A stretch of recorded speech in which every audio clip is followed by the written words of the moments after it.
Welcome to the historic Chicago Theater, home of the 2016 League of Legends World Championship quarterfinals. 8 teams from around the globe have descended upon the Windy City to prove that they are the best in the world. Each of these teams is only 9 wins away from hoisting the Summoners Cup. However, victory will not come so easy.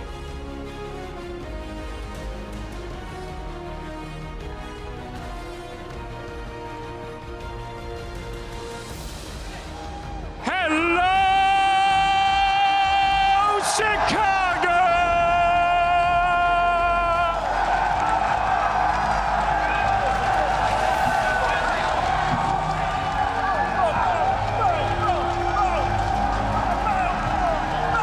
Are you ready for some League of Legends?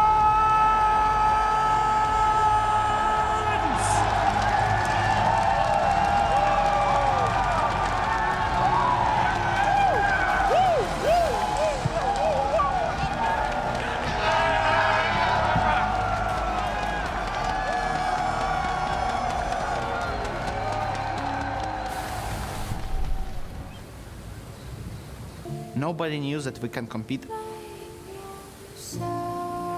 We will try to make our journey as long as it possible.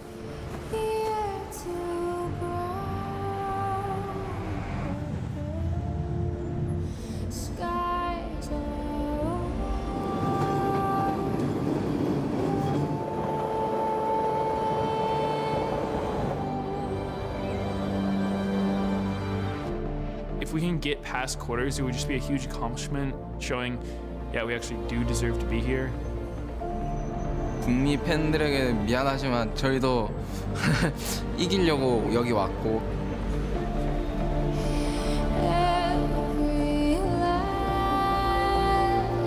저희 반대쪽 그룹보다는 저희 그룹이 조금 많이 힘든 것 같아요. 저희가 더 센 상대로 더 열심히 준비를 해서 이긴다면은 정말 결승까지 직행을 할 수 있을 것 같아요.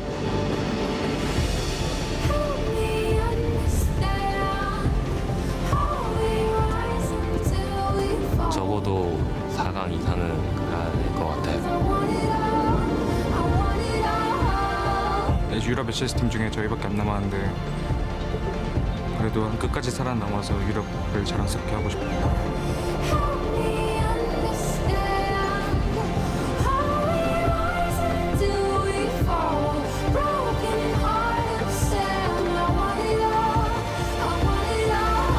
만약에 SK를 이긴다면 자신감도 하늘을 찌를 것 같아요.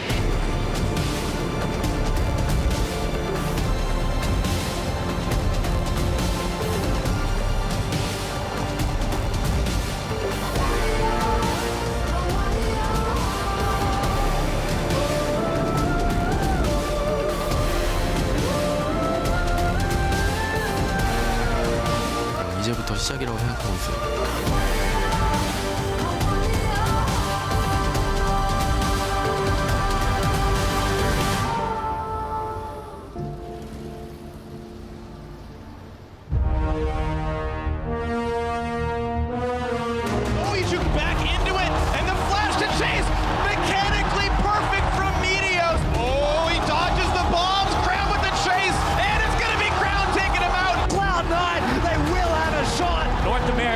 Still alive in the tournament. And Samsung Galaxy win the fastest game of Worlds 2016.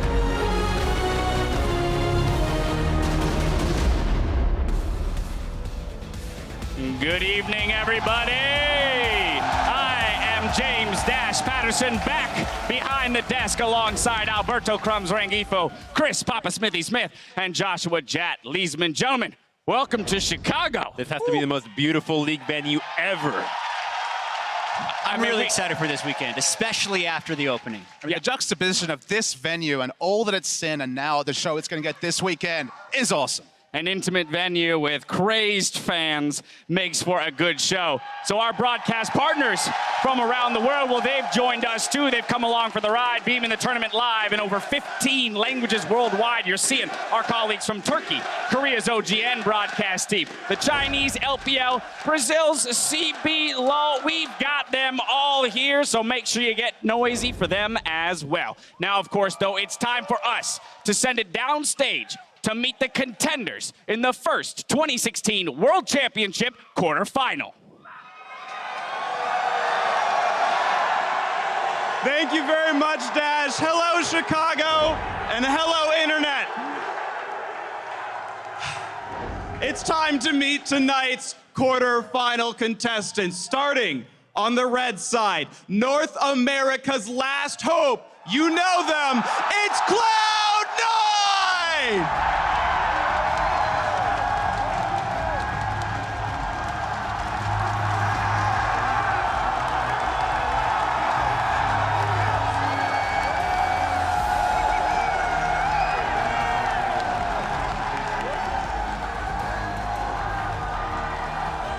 In the top lane, former world champion, Impact.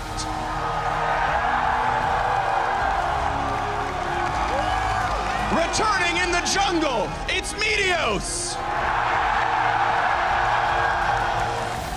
Their mid laner, Jensen. Long-standing AD carry, Sneaky. Cloud9's new support, Smoothie. And their coach, Reapered.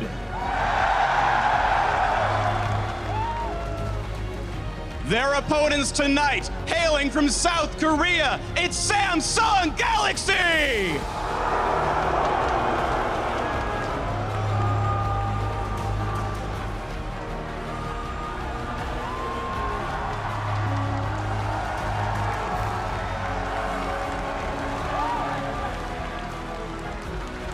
In the top lane, Kuve! Their jungler, Ambition! King of the mid lane, Crown! At AD carry, Ruler! Their starting support, Core JJ! Substitute support, Wraith. And Samsung's coach, Edgar. Once again, let me hear you here for tonight's quarterfinal matchup.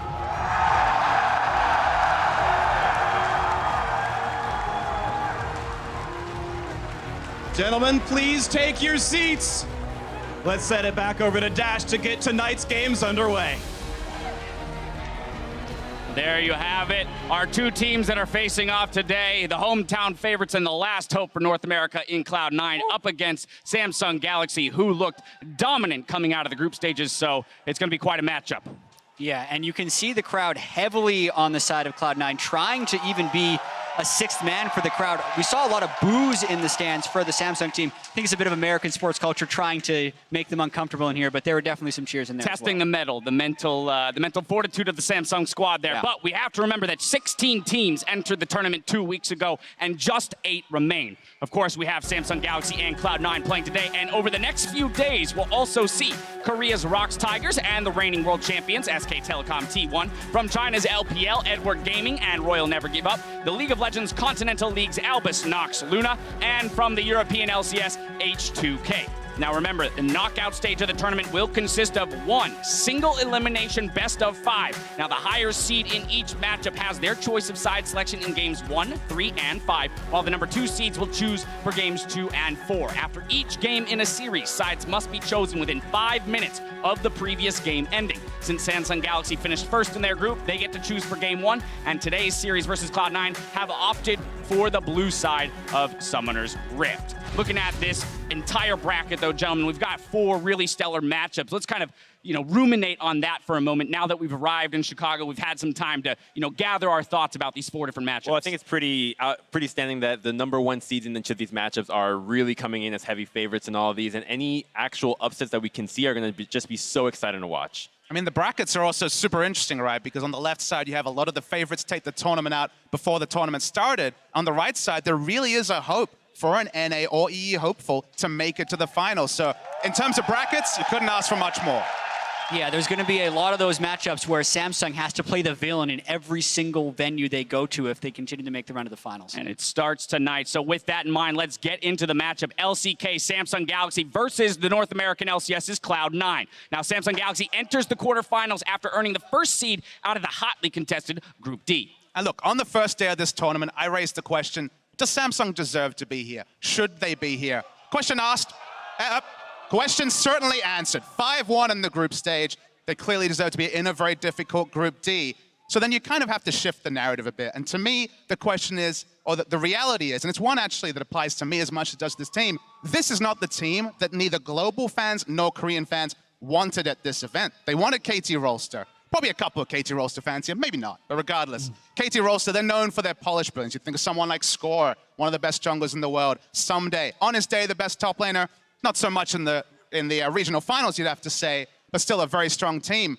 And, the reason why I can empathize with this, you look at the casting talent, the list. People wanted Monty and Doa, right? I'm sure people here would love to see them. Great casters in their own right. That's right, I said their name, chat, please.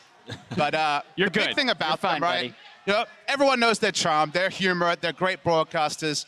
And the reality of this situation is that everyone's on the same page. Even the people that are here, Samsung Galaxy, they've said in interviews, we realize that we're here in place of KT Rolster. The KT Rolster fans, please cheer on us. They feel that extra burden of expectation, and you can kind of go one or two ways. In a situation like that, either you can wilt under the pressure, you can struggle. We saw Samsung Ozone 3 years ago go out in groups when they were the unfancied third team, or you can really prosper. And look at Samsung Galaxy in week 2 especially, the big story for them. They set the fastest game time of Worlds and beat it on the same day. This is literally the stuff that streams are made of for Samsung Galaxy. Yeah, and that week 2 was just absolutely incredible for Samsung. They were able to easily take control of that first group, but you have to take those victories with a grain of salt. While they were able to have such commanding victories, their counterparts were not playing to the best of their abilities, and losing at 24 minutes, you gotta try to lose that hard. Yeah, and they were so dominant in that week, too, that I feel like the storyline has taken a very sharp turn for them. Papa Smith, you were just talking about how a lot of people didn't think, or even Korean fans, that they deserved to be here, that they would show Korea true. A lot of people were distancing themselves from Samsung. No, they're on a different level from SKT and ROX. And suddenly they're the prohibitive favorites to make it to the finals. And I wonder if they can kind of have that mentality shift and use it for the positive, from being the underdogs to suddenly being the prohibitive favorites and the ones that have to represent Korea on that side of the bracket. Suddenly there's a lot more pressure on them. And they've just never been a favorite. That's the reality of Samsung Galaxy. They've always been an underdog. In the summer season, they beat ROX Tigers first time out, never took a single game, not a match, single game of any of the other top 3 teams. Very much a surprise they're here. This is the first time they're playing the favorite, and that's why you have to wonder, are they going to be up to the task? Because people are saying 3-0, 3-1 Samsung. There's no guarantee, though, given that there's no track record to make that prediction. Well, they've never been the favorites, but they are tonight. So let's turn to the sole North American representative here in Chicago, Cloud9, who struggled in week 2 of groups, but managed to qualify over IME and the Flash Wolves. Yeah, and I think that was a very difficult group they came out of, but unfortunately for Cloud9, they kind of backed their way into the semifinals. They went 1-2 on that final day of groups. The game that qualified them was a very nail-biting game against Diamond, where they almost threw away a very large lead, and they recognized that they didn't play well in that game, but they have to kind of conquer the fear that they were playing with and play without their inhibitions and just be able to have a much better week, because if they play like they did in week 2, it's not going to go well. Yeah, and unfortunately, that second week was obviously much worse than that first one. And I think that what they're going to try to do is really release all their inhibitions, as you mentioned, and play not scared. We saw a Cloud9 that was undecisive, unable to really pull the trigger, and it shows in their average game time being over 47 minutes. That is extremely long, and that it's just a trait of a team that is struggling with indecisiveness. But similarly to how we can think that Samsung is going to have a shifted mindset, we can expect the same out of Cloud9. And backs to the wall, they might be able to come out guns blazing and actually show up in this tournament. All right, so while we recognize that Samsung Galaxy are the favorites here, my question to you guys then is, how does Cloud9 get an edge or a victory here tonight? I mean, the first thing you can say is the Victor pick, right? That was the big story. We wondered if Victor would be banned. TSM left it up, for example. The story with Victor is actually an interesting one. If you look over Crown's career stats on Samsung, 3 splits started in summer of 2015. 31% of his games played career on Samsung are on Victor. And that sounds like a big number, but for context, look at someone like Bjergsen in his 2 years. The last 2 years on TSM, his highest percentage champion is 10%. Kuro, known for his Victor before Crown, even on the world stage, but certainly in LCK, 18%. 31% is a massive amount, and you have to respect that this guy can play the good Victor matchups and the bad ones and know the ins and outs better than anyone else. Yeah, and I think it does start in Champ Select if C9 wants to be able to win this game, because even though Samsung has been practicing their way towards perfection, they've done it with a very small subset of champions. So they have a S tier in their roles individually, and then not too many champions underneath that. You think of Cannon and Rumble in the top lane, Victor in the mid lane. So I think that C9 needs to target the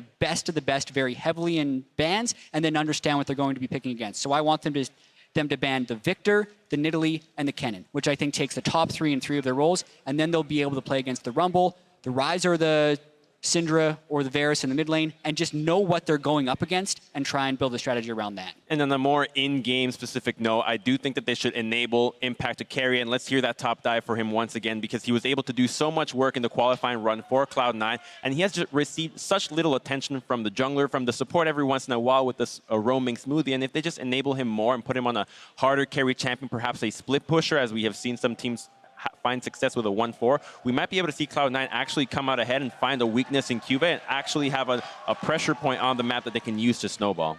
Worth noting that CoreJJ will be starting today. He seems to have been really the tonic for this team to take it to the next level. The numbers don't necessarily show it, but the way the team plays with CoreJJ is undeniable. He really has been a big upgrade, a big laning focus, and it's helped up Ruler as well. Yeah, and you almost want to call it something like game vision for Samsung increases when CoreJJ is in the lineup. Even though they have the same gold differences in many parts of the game, they just end much more quickly, and they look like a much more decisive team with CoreJJ in there. It's such a smaller sample size, Jared. That's the question. He only ever played 16 games in his career with this team, 16 games in his career in the support role. So it's a much smaller sample size, and we just have to see, is it a good luck charm, or is there actually a measurable difference between the two? Now, don't forget, over on Riot Games 2, we're bringing you a different angle on the competition. Today, join our team of casters and special guest Zig as they focus on individual matchups and perspectives while also taking your questions live on the air. For Game 1, they'll feature a single team focus, casting the game with vision limited to Cloud9's perspective.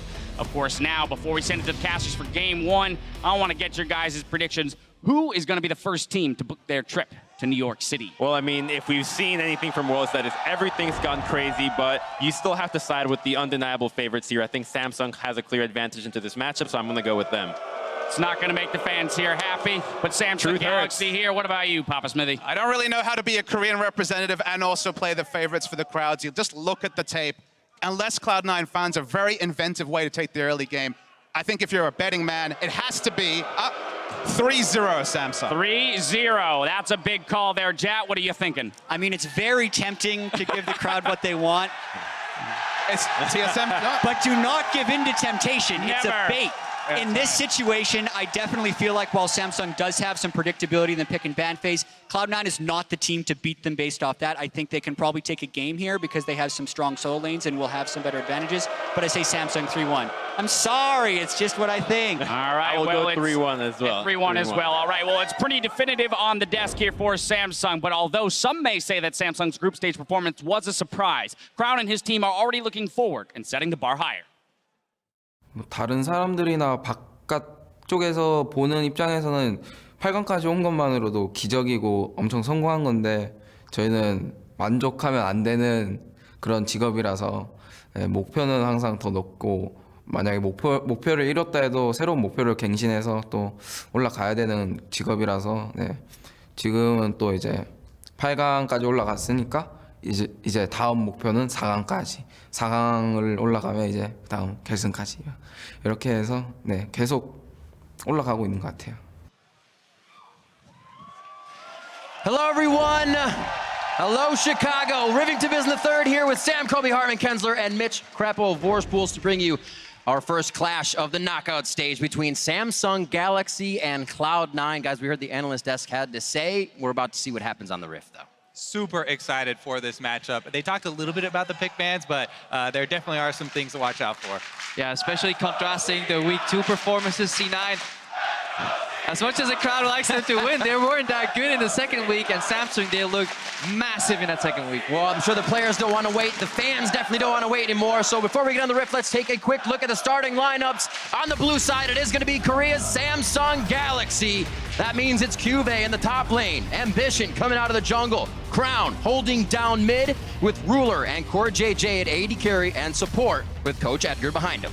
And on the red side of the Rift is North America's Cloud9. Up top is Impact in the jungle. Meteos, mid, Jensen, AD carry Sneaky, support Smoothie, and Coach Reaper. It's going to be, like you said, picks and bans. What will happen here? Jat mentioned a little bit ago, small champion pools, but both Samsung and Cloud9 have Samsung 18 champions played across the team and Cloud9 19. Divide that by 5. That's it's a kiddie pool. Yeah, I mean, around in. A lot of the teams here at Worlds, have had fairly compact champion pools, but this matchup especially, I'm definitely looking at the AD carry. Jin has been really big for both those AD carries. Long time, streamer of Sneaky there showing up on that Jin, as well as Ruler, plus the fact that strong bottom lanes, especially for blue side, are really important right now. Yeah, especially in this matchup. We'll touch on that more later on, why it is exactly the bot lane that is so important. But right now, we need to look at pick and bans and see if something different happens compared to what we're used to. We're so used to seeing minor pinch on mid lane and mostly targeting the key junglers, but that could change. If we target a single role, suddenly these players would have to dive in their 4th and 5th champion, and very few of them have had to do so far. Exactly. One of the obvious ones that's jumping out in everybody's mind, of course, in the mid lane, is in addition to Ryze and Syndra, the Victor that has not shown himself quite here yet, but Cloud9 2 more, and there you go. You don't gamble against the Victor. Also a matchup that Jensen was struggling with a little bit. Lost both Victor into Ryze and Ryze into Victor. Both champions off the table right here. The only real mid lane champion remaining that's been prominent is that Aurelion Sol. Right, Aurelion Sol, and considering these two mid laners too, to me the Cassiopeia for Jensen also rises up now with the bans that are on the board, but now we're swapping over to top lane. That's been big for both Cuvee and Impact, who have been extremely good top laners this tournament. Yeah, so we're looking at the likes of a Rumble being open right now, which is high for these players. Nidalee is off the table. Elise is a primary pick here. Aurelion Sol's a pick we're looking at, so Olaf would be a surprise right here. Yeah, I mean, Olaf going to take it away from Meteos. Ambition was one of the junglers to pick that up. We'll see what they combo it with, because you definitely want some more speed. The Karma is available for them. Sivir is always an option, though very rarely used. And as I said, the Jhin, I think, very high in priority, maybe even early pick here for Cloud9. Could easily be a Karma Rumble here in first rotation too, solidifying that early Rumble pick, always having pressure for Impact in the top lane. Neither of these junglers really visit top all too often, so that could definitely favor towards a priority on the Rumble. Seeing how many picks are actually contested between these teams really doesn't... It's a mind game of they're taking it away, plus getting the champion that they want. Already happened with the Olaf. The picks and bans are basically shared by both teams as well. You could have seen those bans from either side. And we'll see them throughout the rest of this best of 5. What will they go with? Will it just be kind of a sneaky pick? Not showing too much. It is going to be that Caitlyn lock-in, and they do grab the Rumble. As we mentioned, also along with the Jhin, Caitlyn very strong with the extra range down there. We'll see if they combo that with one of those long-range poking supports as well, because we've seen the Zyra. Karma can also be flexed there, no hesitation. There's your extra speed for the Olaf. Yeah, no more flexing. But you do get that guaranteed. It really just enables Olaf, because Olaf does fall off in mid and late game pretty heavily. And the threat he needs comes from the teammates that you surround him with. I love this pick that Samsung did, though. Just instantly, Cloud9, what do you got? What are you thinking about? They have to be prepared. They must have ran a million pick and ban scenarios in their preparation. I think that's really good research by Samsung, because that was one of the things that we mentioned as well. Jumping right to the front of your mind as you see the bans on the table is the Cassiopeia for Jensen has been his go-to. He likes to be the backline, very high DPS AP from the late game. But historically, Aurelion Sol into Cassio has seemingly been a decent matchup.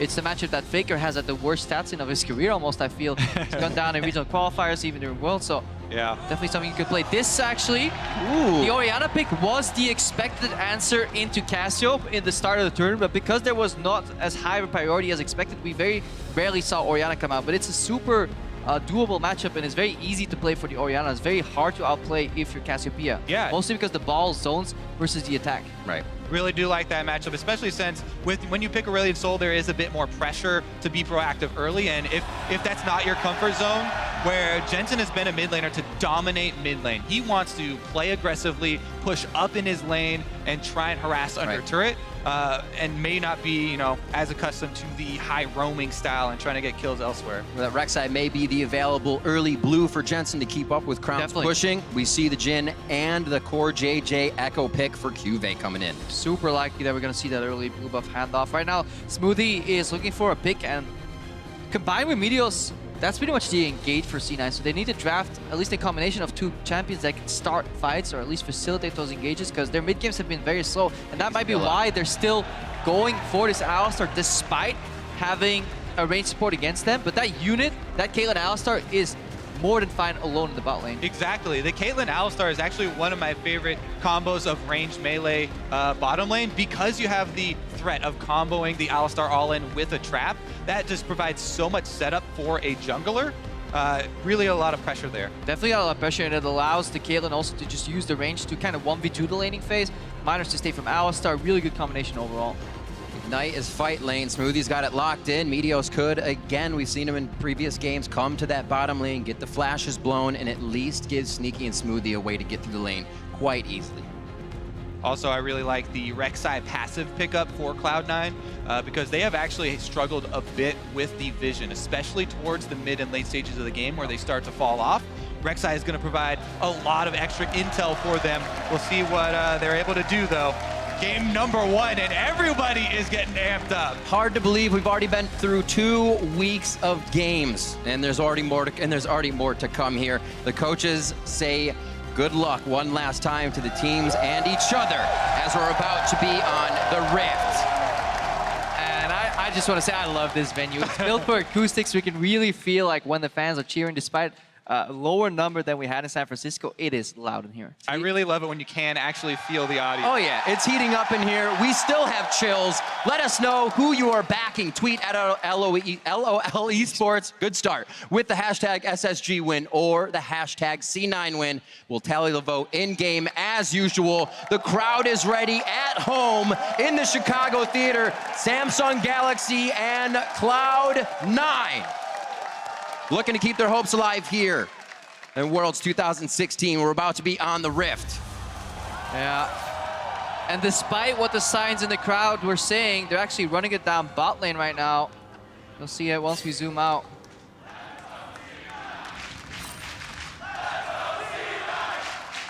Get some frequent flyer miles here.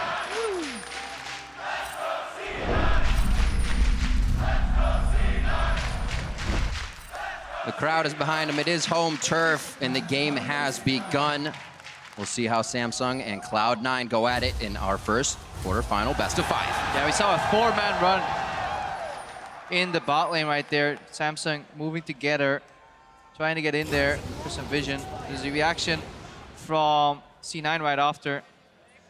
Yeah, I think it's highly likely that the Samsung bottom lane will go to interrupt the Gromp, but Cloud9 have placed their defensive ward already. As soon as Samsung walk over, up through the river, they'll see him coming, and this bottom lane should probably just have both of them start with outside camp.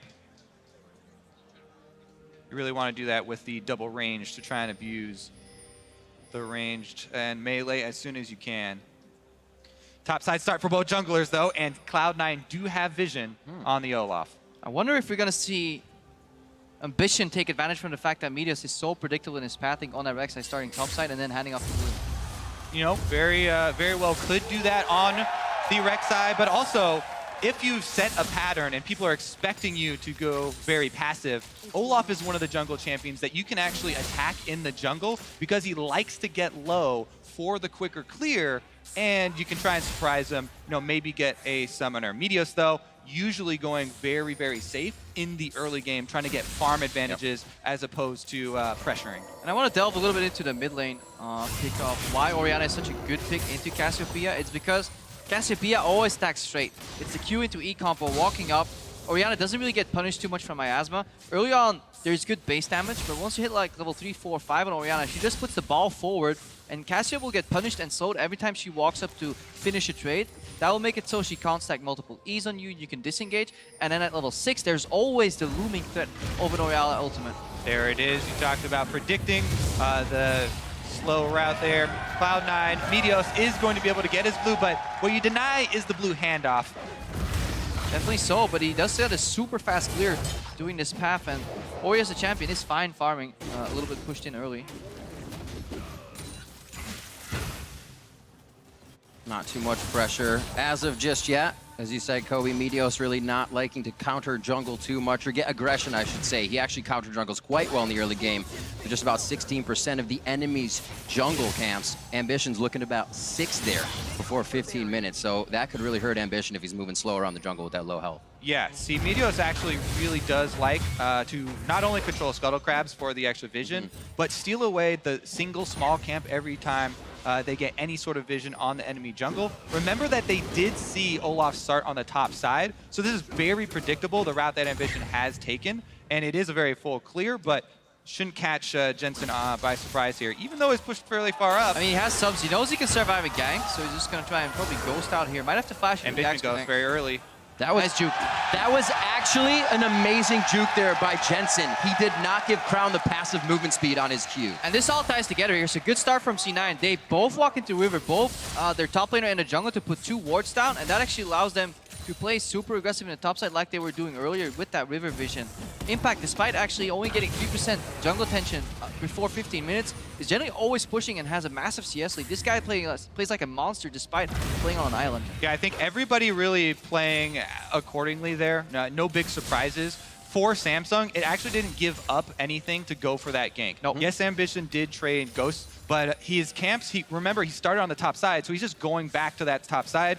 Very efficient clear still. Didn't lose any time with that, and I don't think that any team either team right now really out to any big meaningful difference. No, we're looking at pretty much even CS across the board, except for in that top lane where Impact was relentlessly pushing from early on. Yep. It's a nice smite here. He smited early. Yeah, that's a steal. Smited early for the extra poison from the Gromp to help him kill it, but bottom lane pushing up. This is something that we kind of touched on in Champion Select. The importance, especially on blue side, of very strong, double range bottom lanes, so you can then go to invade and you get that vision stacking going. Yeah, but Sneaky got through the power shove of the early levels where the Karma Poke is pretty obscene. He managed to go at even CS, and right there you saw him punish that 4th shot as well. Really good combo E into Q, layered in between, within the headshot proc from the E-Mark. Really well played. They're looking for Ambition to break the game open here for Samsung Galaxy, because Impact is pushing quite heavy on the top lane. Definitely agree with your bottom lane point there, because you do have to keep in mind that all-in potential that we talked about from the Alistar and Caitlyn, especially in the early stages where there's very low vision at the moment, and the first support recalls are really where the dangerous moments come, where you're trying to get that first line and, traps can be set up. I like what C9 is doing here. Much more early grouping. Both jungler and top lane grouped a little bit earlier. Right now, support roams mid after the base.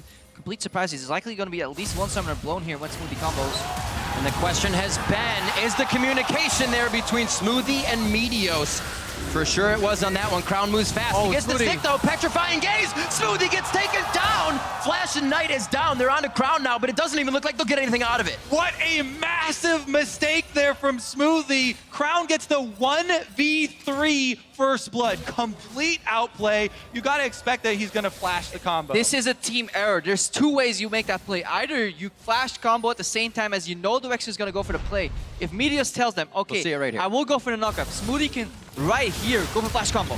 And he will layer it in. The problem is, if he goes that slow and that late, it's a reactive combo, and he's too slow. Even if he does it later on, Crown will still get the R off. So basically, this is a communication mistake between Smoothie and Meteos. We don't know who made the wrong call, or whether it was just instinctive, but this is a major flaw for C9, even in the late game. We saw it in week 2 as well.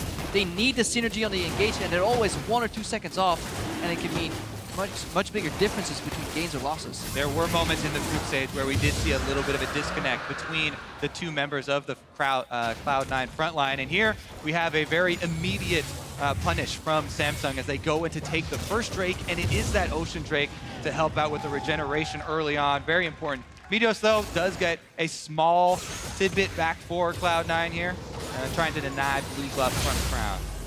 Still haven't seen any action from the top lane yet, and that also is to the team. It is impact up by 19 CS at this point, so doing quite well. Looks like you could hit that penetration item mark quite quickly, and maybe Cloud9 will be able to work off of that. For now, though, it seems like that laning phase will stay, and that's only going to play in Galaxy's favor.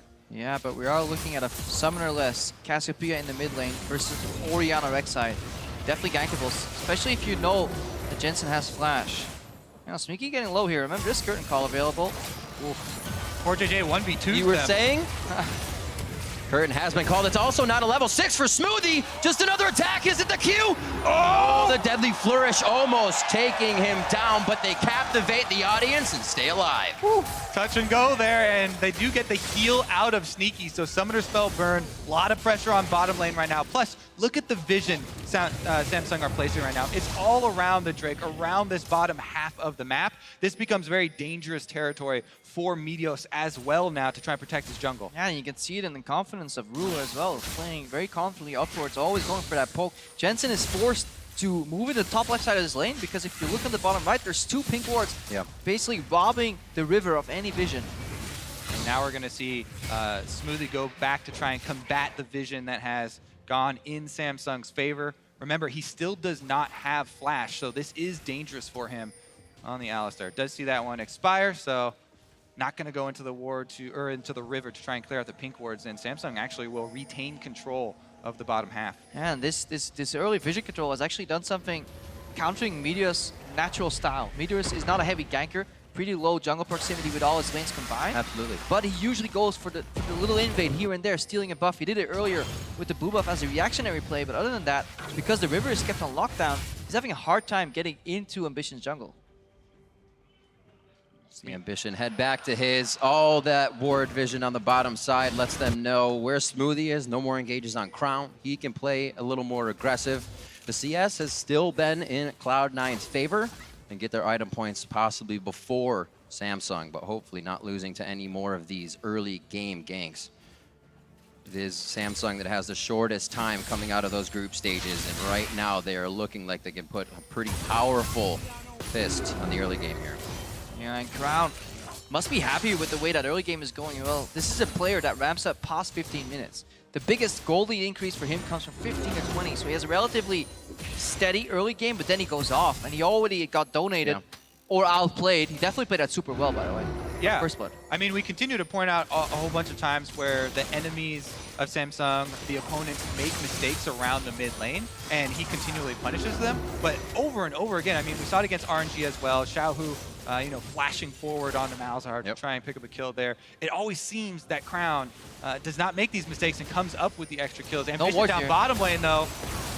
Sneaky caught up. Exhaust goes down. Oh, he doesn't even... Yeah, it was the undertow that takes him down. I didn't think Ambition was going to get there in time. Meteos just on the edge. Shockwave in the mid lane. Petrifying gaze back on Jensen. He flashes the bottom. Jensen comes up with a clockwork wind-up. And this is exactly the matchup that we were talking about. Orianna is so strong 1v1. Despite the first blood, Jensen still gets a kill. He failed the ulti cancel just by a hair. Tried to show his booty.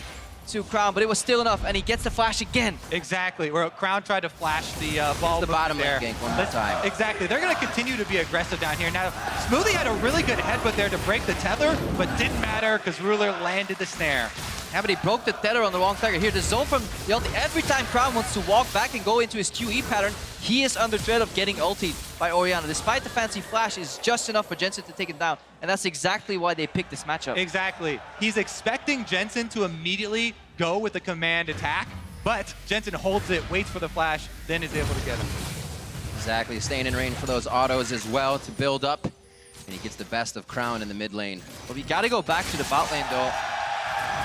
This was a mistake from C9, overextending with no vision. Smoothie using the knockback on the support. Yes, it breaks the tether, but why not knock away the 80 carry, knock up the support, put a trap on him, and then have at least counter pressure in lane? These are the rash decisions that's putting C9 behind. Also, you have to wonder, why would they engage all of a sudden? That's because the jungler could be there.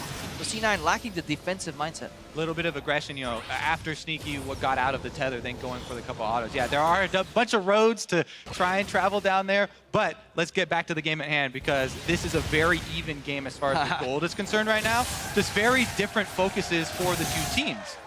In the mid lane is Cloud9's point of power right now. Jensen, not only with the kill, but also has that CS lead in the counter pick there. And bottom lane is where Samsung should continue to focus. And Meteos has flash available. So there is a world where they just put the ball on Meteos. He flashes in for a knockup with the tunnel. And Crown has a hard time walking up in the lane. Is that this world or is it a parallel universe, Crepo? It has been a while since we've seen a delivery system. There are two ways for it to happen here between Alistar and Rek'Sai. It may catch him off guard. We just saw Cuvée use that ultimate to get back, cause Impact to use his ultimate, so he feels good after he takes the minion wave between the turrets. Give Impact a little kiss. Yeah, was able to deny Impact one melee minion there, but Impact still holds that CS lead. And as you said, very low jungler proximity up by the top side. They've been left to their own devices quite a lot here as Meteos brute force invade. Jensen would need to push up that mid lane quicker to try and come over. He kind of has control right now, but half-hearted invade. And they're doing it on the back of really good river vision though. There's a lot of zone going on here. Look at the poke. Can keep going as well because they know Sneaky has to focus on the minions back to the top lane. That Haunting, guys, is finished. Or Leandries, I should say, by Impact. Flash is forced, however, in the play. Ragnarok still would have canceled out the shockwave, but Crown also backs off as Meteos is just off of knocking him up. The initial pressure from that fight is going to come from Meteos using this red smite here. You get so much more 1v1 power, and Olaf would have to back off there anyways, but not going to be able to capitalize once again. Oh, this could be it for Sneaky. If Smoothie can get in range, it's actually Sneaky's flash that is forced. Doesn't need to call the ultimate out of Smoothie, but Cuvée giving Impact hell in the top lane here. Could phase dive in, looks for the scrap shield to go down, and he gets the third hit. And Chrono breaks back to safety. Yeah, despite having an early CS deficit here, he's building super tanky here, fighting against the base damages from Impact as well. Impact going for a really big damage build, but he's left so squishy, so these couple stabs when he walks back the lane have put him so low that he can actually get dove. Yeah, just a couple of smart moves there by Cuvée. Each one stacks up. You know, get a little bit of chip damage here as he's coming back to lane, going for another trade under the turret. Now his ult is back available. He has the confidence to dive, and Impact nowhere to go. Also didn't have flash, so big outplay there from Cuvée that took a long time in the making. Yeah, and honestly, this is C9 again putting so much emphasis on that bot lane and mid lane river in between, that vision that they're procuring, but Meteos hasn't gone to top lane a single time, and with a Rumble Rek'Sai, you could easily put some pressure on Cuvée here. Impact again forced to play on an island despite being the guy with the most solo kills in group stage. Been a lot since Impact was playing much stronger in the top lane that Meteos almost stays away from that lane. Set up, why not let him walk into the trap? They're just gonna go after him immediately. It looks like he may stay for the fight, enough to die. The heal from Ruler, and that's gonna keep him alive. Sneaky goes down, and Samsung changes this one and puts it right on top of its head. That's Cuvé's teleport down, but he just got a kill in the top lane, so he's got some time to breathe outside the lane.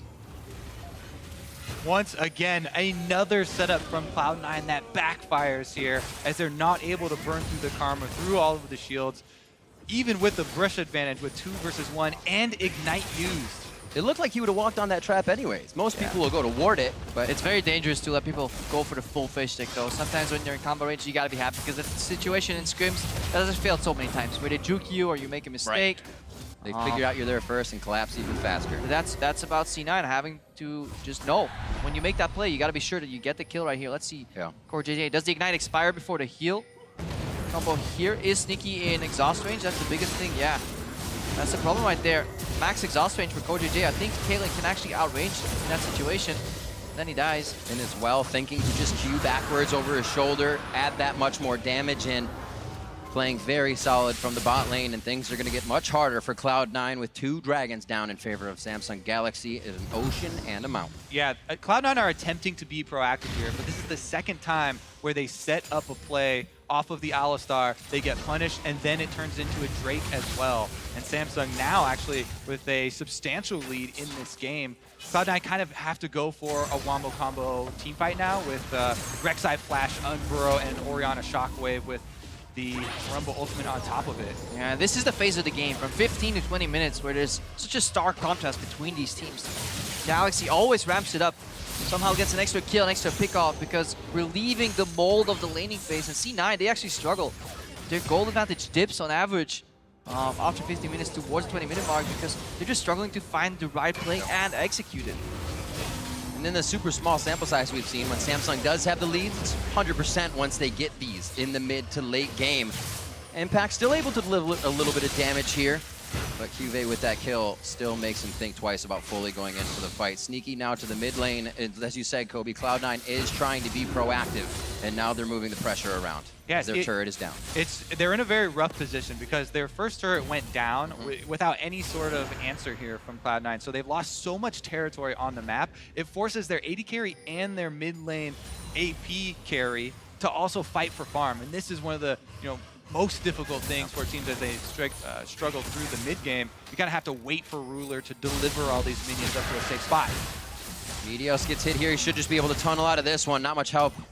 There we can see Jensen giving him, already shielded him out and then move the ball. But now they know they can keep going. Mid pressure is going to be theirs. And Cloud9 is getting suffocated in every lane. Sneaky goes down on the bot side. Yeah, it all started with pushing bot and top lane, but it was Jensen in the mid lane that could hold his own, keep Crown back.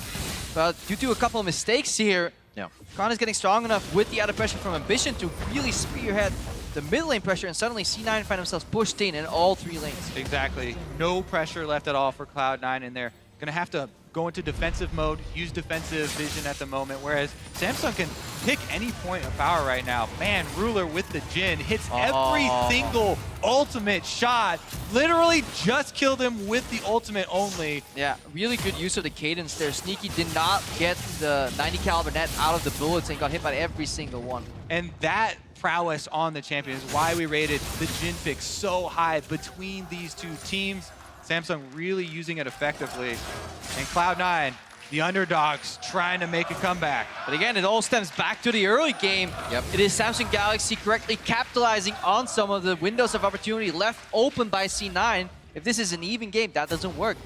But Samsung so good at snowballing minor advantages. They're considered a very slow team, even in the LCK. They could always close games, but they didn't have the strong enough early game to really break it open. That's why they were struggling against top teams. They never beat the likes of Rox, SKT later on in the season. They only beat them in opening week. They had 2 games, I think, where they beat the Rox Tiger. After that, they only beat teams below them, but consistently so.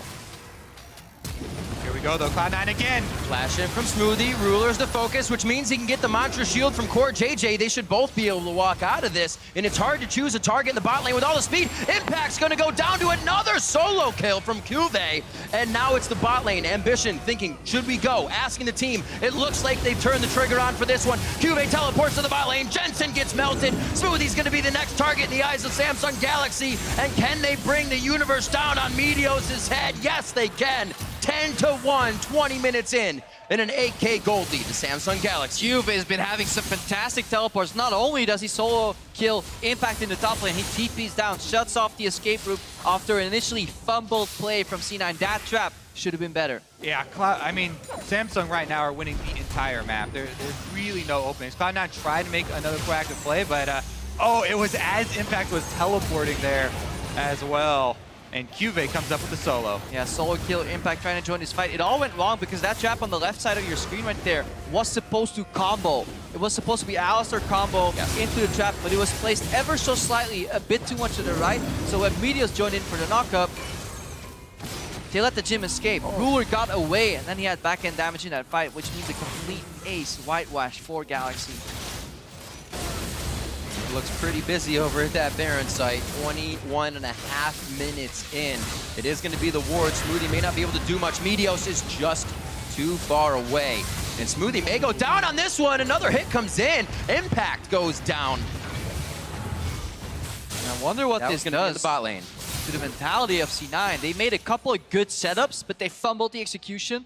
That led to vision loss, more pickoffs, and as they desperately tried to claw their way into the fight, they ran into such a consistent Samsung Galaxy here, always punishing every single window of opportunity. Yeah, this is a very important opening game here for Samsung, as they've really been able to establish dominance all over the map, and Cloud9 really are going to have to reset after this game and not get too down about this one, because man, just left, right, and center, Samsung picking up victories. And coming into this game, Cuvée and Impact had 6 solo kills apiece for top lane. It's the highest at Worlds, and Cuvée has just skyrocketed that record.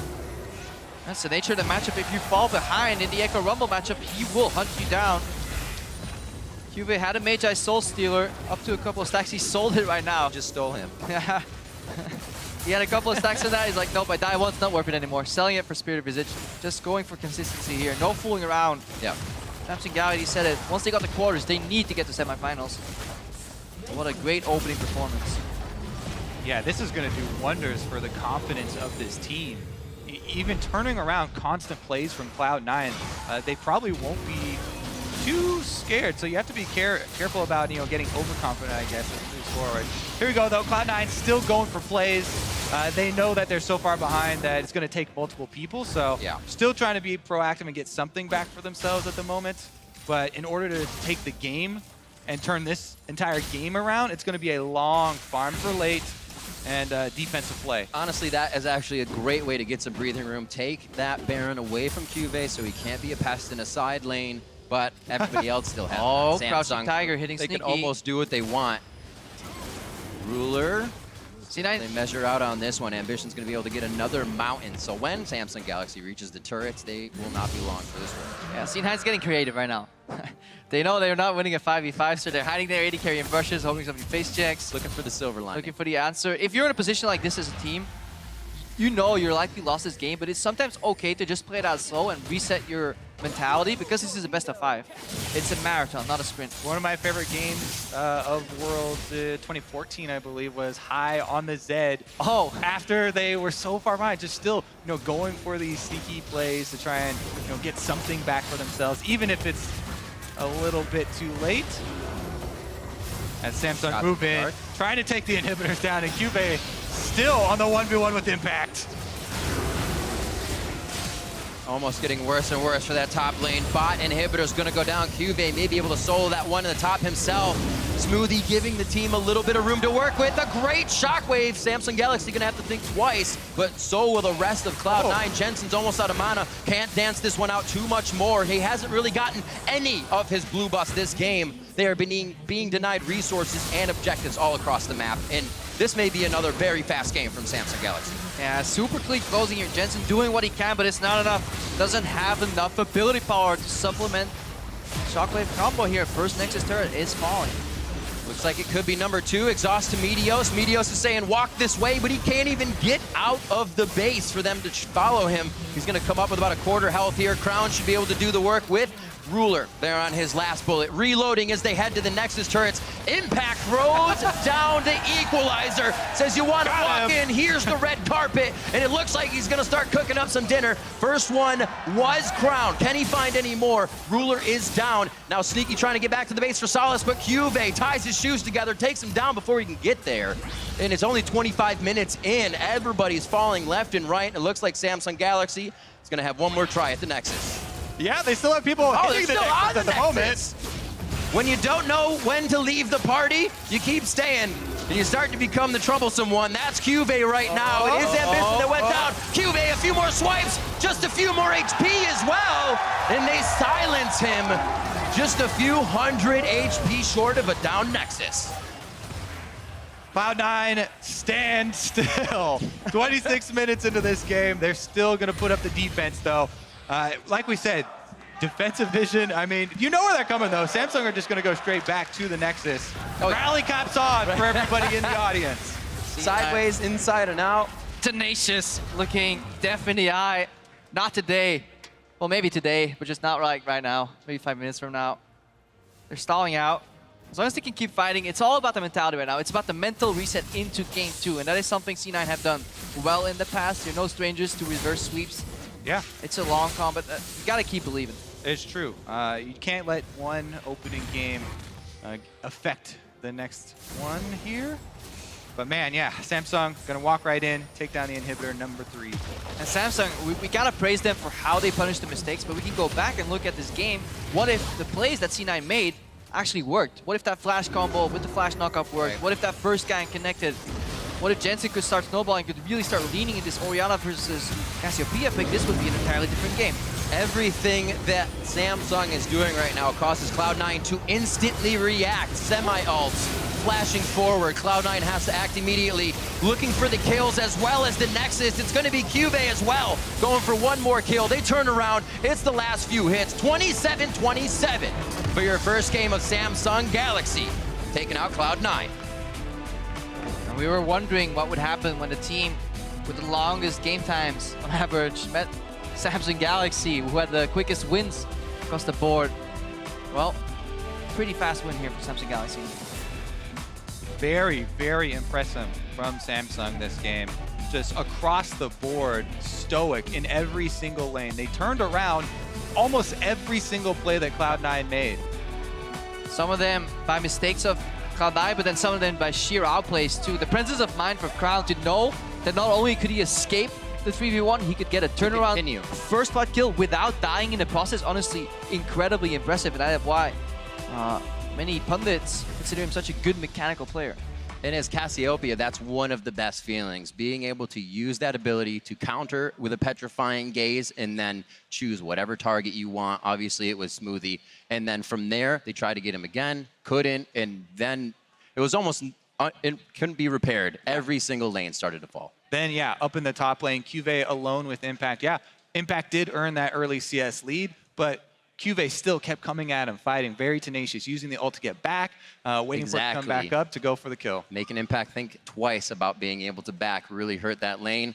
And the rest of them to dial in on that Samsung Galaxy's Game 1 win. Let's check back in with the analyst desk. Thank you very much, Riv. And a disappointing start there for Cloud9, but Samsung Galaxy, very similar type of game to what we saw in week 2 of group stages from them. I want to dive into Champ Select because we were talking a lot about the adjustments that Cloud9 should make to maybe pinch some of those smaller pools from Samsung coming into the game. Jat, what's your diagnosis here? When I saw this draft, I actually really liked what Cloud9 did with it. I was very surprised when Samsung banned the Kennen and the Ryze, and I thought, great. They're going to be able to pick Rumble. They actually had pushing lanes in potentially 3 different lanes, which can then open up the jungler. But then the execution in the game, Samsung was just better and cleaner than them. And I think the thing that really pushed it over the top was how good Cuvée was in the Echo versus Rumble matchup. I think the thing that I was kind of optimistic about from Samsung, because I agree, first impression, like, all right, Cloud9 has some great lanes here. The thing I noticed, though, was that the thing about the Olaf pick is you want to counter jungle. You know Rek'Sai is going to pass off the blue. You want to get in there and counter jungle. That's why it was very smart to see Core JJ go for the Karma. Caitlyn was already selected. Any AD carry is going to lose the 1v1 early with her pushing advantage. So Jhin Karma can actually push in. Cassio in the very early levels before Ori gets her mana items, before she gets levels, can push in against the Ori. And that at least gave them the tools to be aggressive because that was the game plan they were going for. But overall, this was a draft that Cloud9 should have been super happy with. Yeah, and in the game, you actually talked about, okay, Samsung's going to want to invade that first blue so that Cassiopeia so that Oriana does not get that blue buff in the matchup and she can sway it. And Meteos does a nice little adaptation taking the blue buff. But what really impressed me about Samsung this game was their ability to really punish the mistake that Cloud9 made. And particularly that roam, that lack of synergy in the Alistar and the Rek'Sai combination. How did Samsung punish that? Immediately, Karma goes into the jungle, drops an entire load of vision in that area, and that allows the bottom lane to play as aggressive as possible because the Karma Jhin matchup, Karma Jhin lane can obviously punish Alistar Caitlyn very much. And with that vision, they know that they're not going to get ganked, and they're able to just punish the dual lane over and over. And we saw at one point even Ruler being able to solo out Sneaky because of the advantage they got off one punished mistake. And let's talk about Cuvée in the top lane, because you mentioned it in the pregame that the solo lanes for C9 are going to be hugely important in this matchup. And then here we have Impact getting rocked. And you have to mention, these are the two players with the most solo kills at the tournament. Both had 6 going into this game. Cuvée managed 4 solo kills, 75% as much as he had at all of Worlds. In this game is up to 10. And Cuvé's a super interesting guy to talk about because he's kind of a name that's slept on. He's actually the only player starting today that was in the Samsung Galaxy team that was formed after White and Blue went over to China. So he's the only original player. Wraith on the bench also was in that lineup. Samsung were a struggling team. In the top lane, no one really knew what to make of Cuvée. The one consistent about him, just like Smeb before him, he was an underperforming top laner that was always really high on Korean Challenger. He was top 10 for the most part of 2 years. So you're like, there must be something about this guy. And a performance like today, and in general his performance level at Worlds, has been that next step for Cuvée 2 years into his career. Yeah, and I think it's kind of about him defining his legacy, especially if they can advance from the quarterfinals to the semifinals and continue to grow. Him and Crown both, but even when he was solo killing Someday in the Korean regional finals, people were thinking, Someday, he's just playing like garbage. It's not Cuvée getting these solo kills. And maybe people are going to continue to make that excuse, but the longer he solo kills his opponents, the more respect you have to give the guy. Absolutely, and as the top side of the map was falling, we of course saw at 20 minutes the ace, where Samsung Galaxy really sent a message to Cloud9, and this is brought to you by Ace. Yeah, and this is going to start from Cloud9 trying to combo onto Ruler, but unfortunately the trap is going to miss onto Ruler, and they're unable to do it. Cuvé's going to solo out Impact, and as soon as that happens, he TPs to the bottom side, and they're just going to collapse and massacre them. There's just nowhere for them to go. Olaf is really smart here after the start when he goes to crush. He actually gets from the behind. There's nowhere to go. Cuvée with the flank teleport as well after getting the solo kill. And it's the bulldozer running over C9. Yeah, and this was the final nails in the coffin for this game. Samsung was winning all across the map by this point, and this was just all of it coming to a head. Yeah, 27-30 game time, very reminiscent of that week 2 of group stages. While we look at this graph here, or this post-game graphic, I want to turn to you guys, and with in mind, C9 has selected blue side for game 2. Ask about what possible adjustments they can make, because Jack, being happy with their draft is, I mean, and saying that it's just execution, I mean, do you have faith that they can even shore up that many weaknesses in this short amount of time? This is not exactly a strong game 1 showing from Cloud9. I liked most of their draft. The only tweak I would have made is having a higher priority on Karma, only because that showed they needed the pressure from it. I don't actually think they want to change that much outside of dropping the Nidalee ban and getting one other in there that they want. And coming into it, we thought that Samsung would be playing a style where the bot lane is all about laning, and we saw that. The laning was very strong. Karma Jhin, an incredibly powerful laning phase, while Smoothie looking for the roams. We saw him on that first roam towards mid lane. But I do think that the lack of success in that specific one really turned him away from doing it again and again, and that's what I would have liked to see. So I don't think that the draft has to change too much, just that if they can actually keep having more confidence in themselves and knowing what got them to this point, sticking to it should net better results. And look, Cloud9 have a win on Oriana this tournament, but it was the super long game against Flash Wolves where basically we got to 6-item territory before anything happened. I want to see Jensen on a playmaker, something he can kill people with. He's probably not going to get the Syndra even at first pick, but something along those lines. Whether it's a Worlds meta champion or not, they want to rotate through Jensen's lead, as we saw from the botch dive, and get him ahead. And that's what they need to do. So if they can set up a mismatch in mid where they have kill pressure, that at least gives them something to aspire to for game 2. And Jack, can't help but notice the Gnar being left unbanned here in this game. Is maybe that an answer for Cloud9? Is putting even more of a split push threat there on Impact, giving him an opportunity to maybe stack up against Cuvée in the solo lane? I think that's one of the options, but I also feel like Gnar has fallen away a little bit, especially for Cloud9.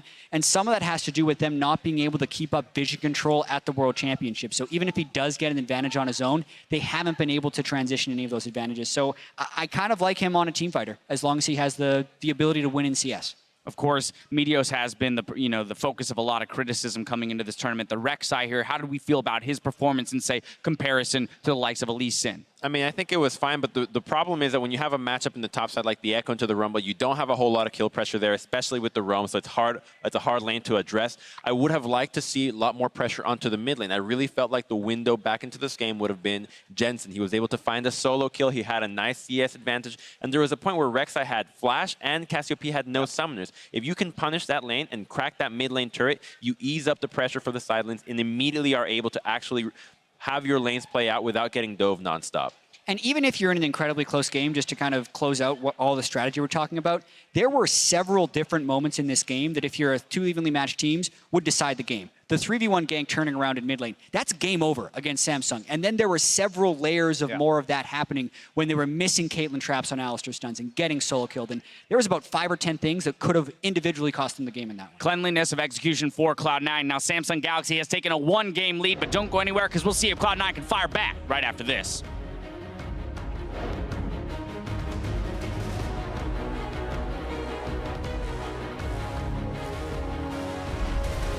Just keep up the communication, no tilting. Focus our game and then trust our practice. We are good. For sure it was on that one. Crown moves fast. He gets the stick though. Petrifying gaze. Smoothie gets taken down. Meteos just on the edge. Shockwave in the mid lane. Petrifying gaze back out of Jensen. He flashes the ball. Jensen comes up with a clockwork windup.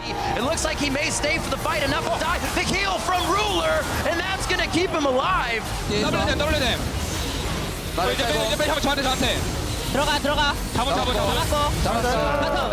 Meteos is just too far away. And Smoothie may go down on this one. Another hit comes in. Impact goes down. 27-27 for your first game of Samsung Galaxy. Taking out Cloud9.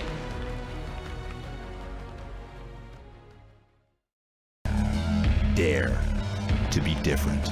Revel in the impossible. Introducing a little anarchy, disrupting the natural order. Because a hero lies in all of us. Nothing is beyond your reach. Claim your victory and go forth to conquer new worlds.